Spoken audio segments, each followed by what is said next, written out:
Thank you so much for enrolling in SEO course. ये जो है एक इंट्रोडक्शन वीडियो है जिसमें मैं आपको बताऊंगा कि ये कोर्स कैसे काम करेगा।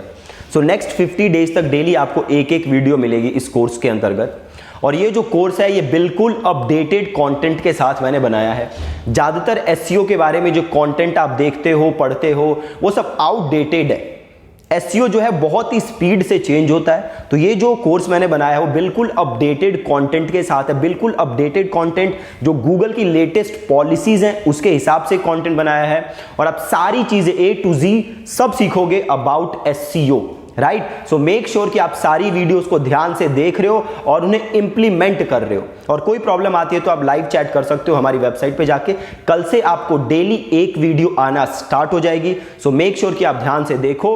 और कई बार क्या होता है कि वीडियोस प्रमोशन में चली जाती हैं, प्रमोशन टैब में, तो मेक श्योर कि आप वहां भी जाके देख रहे हो। अगर कोई वीडियो मिसिंग है तो हमारे पास आने से पहले आप प्रमोशन टैब में जाके देखो, आपको वीडियो वहां पे पक्का मिल जाएगी। ठीक है जी, thank you so much again for enrolling in the course. और कल से आपको वीडियोस आना स्टार्ट हो जाएंगे। Thank you so much.